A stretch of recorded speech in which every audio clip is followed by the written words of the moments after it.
Hello, good morning, and welcome to a Dawn Busters Taste Challenge. I'll try for 15 minutes to set this up through YouTube Live, but they're still having platform problems there until they get that corrected. I was going to go through StreamYard at the beginning when I first noticed the trouble, but I said, let me see if it'll work. But now it's not working.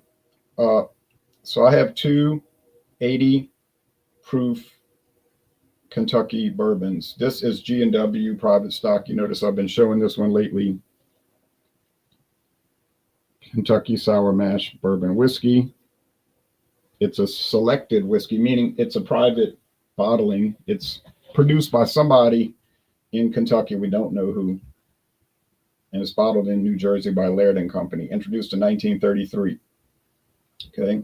There's also a 5-year 86 proof aged version, which I've not seen. This is 10 High, introduced in 1933. This particular bottle is discontinued. They still make 10 High. I can get it easily, but it's a different construction these days, different type of bourbon. This is what they call a blended sour mash bourbon. And a blended bourbon is allowed to have up to 49% grain neutral spirits in the mix. And it has 49% grain neutral spirits. So they go up to the limit. It's 51% straight bourbon, aged 4 years, and it could have coloring and flavoring added because blended bourbon is allowed to have coloring and flavoring added.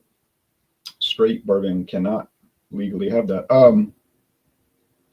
This one does not say made by Barton. No, it says bottled in California and Kentucky by Barton Brands, owned by Sazerac, Buffalo Trace, the Sazerac Company.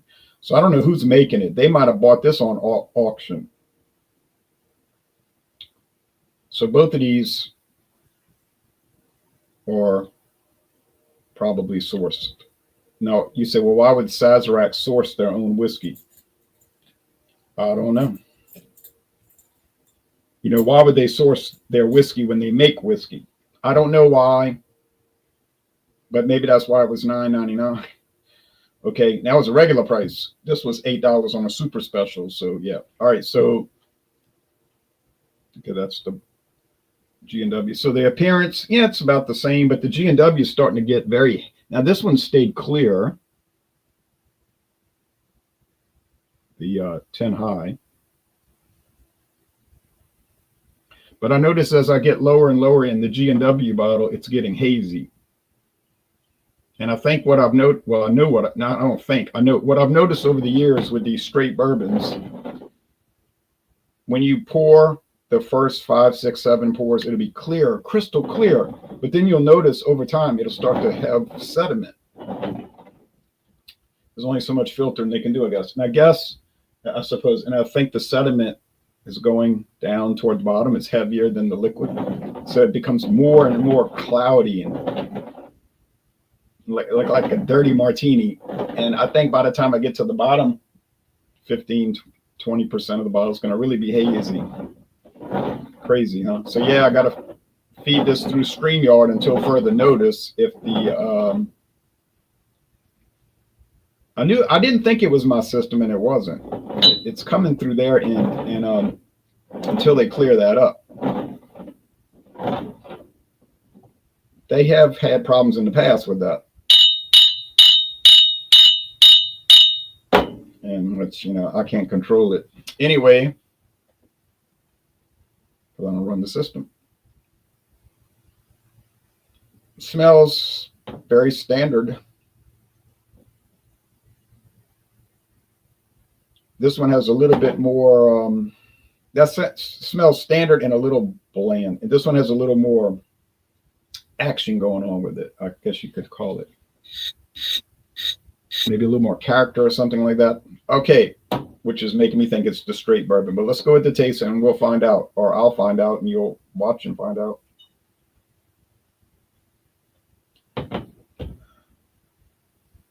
Very nutty. And I recall 10 High being very nutty. It tastes like pecan oil, walnut oil, or, you know, if you peel pecans, crush the pecans and peel them, you'll get oil all over your hands. They're very oily. And I think that is what I'm tasting here. No, I don't think they're adding pecans to it. But like I said, it is allowed to have flavoring added, and they don't have to put that on the label. So it could be that it can't go above 2.5% of the volume. There's a limit. Not, it says on the chart, not to exceed 2.5%. Label disclosure required. Checklist says no, not required. All right. Yeah, here you get the charred oak, the vanilla, the corn. This tastes like more authentic bourbon, which it is, I guess. They're all authentic. All right, they're all types of bourbon, so none of them are like inauthentic. They might be questionable. Okay, so like straight bourbon is a type, or I should say a subtype, because the type is bourbon. You have a class of liquor called whiskey, right? That's a class, whiskey. Then you have types, bourbon.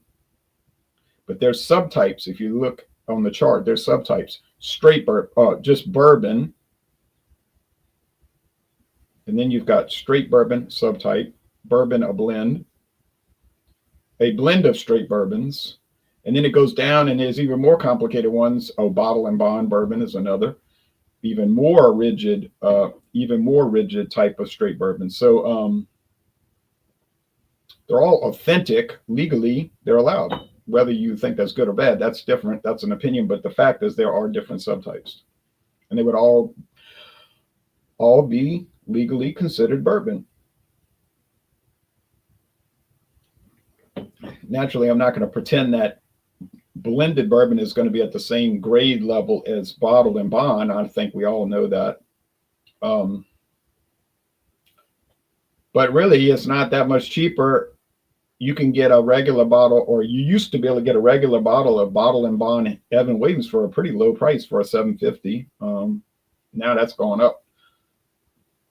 But at the time I bought this one for $9.99, I don't think that was right when the Evan Williams bottle and bond skyrocketed in price. Well, it got popular, you see. People started finding out about it. That was the bad thing. Once people found out about it, the price went from $13.99 to now it's like in the 20s or high teens. Crazy, huh? Okay. So I think the G&W is a better flavor. I don't know in your area if these are even sold. I know G&W is in my area because I found it in New Orleans. It's not common now. Don't think it is. It's not. 10 High is common, very common. Walmart sells it, or sometimes they sell it. Mathern's always sells it.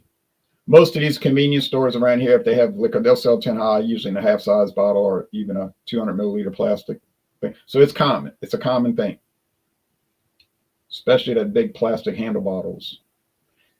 And it's kind of viewed as a common product. And I mean common like in not too great, very common. But palatable and decent enough, and it's popular and it's cheap. So 10 High is a pretty big seller around here. Like I said, I can't speak to your area. The new 10 High has the eagle on it. I'll call it the eagle bottle. Call it America's Spirit. So I'm going to give the win to G&W. Is it significantly better in flavor? I would say it's a little bit better in flavor. So you say, well, I'll just get whatever's cheaper and I'm not going to lose too much. That's probably true. I'm talking about these two. Might be worth the trade-off. Got it. 10 High. I had a feeling that nut oil thing going on was the tip-off, and it was. So I like it. It's gone. I'm not going to miss it. It's not going to be any tragedy. It's gone, and that's it. Now, Woodford, I missed that one. That 750 bottle's gone. The Blantons, yeah, I missed that one. But this one, not going to have a pity party over that. G&W, solid, good product. Don't mind it. Not going to tout it or brag on it. Still scores in a good scoring area, around an A. A minus, I guess, 90, 9 out of 10. Which ain't saying much because most of your bourbons, you try them, they'd be up in the 90s somewhere. To me, they're really well made. Tommy Carroll says, good morning. Yeah, what nonprofits are you talking about? Talking about the administrators who work for them? Yeah, remember the big scandal with one of them years ago. They were supposed to be helping people with hurricane relief and war refugees, but they were jet setting around the world, eating at all the expensive restaurants. And I was like, yeah, that's really helping the world. So that's it. G&W is the winner. And if you ever see the 5-year, if I ever see the 5-year 86 proof, I'll buy it, assuming the price is okay. All right, well, I'm going to head out of here. I'm going to go do some more walking and got some tasks to take care of today, chores and whatnot. All right, y'all take care, and another win in the books. Bye-bye.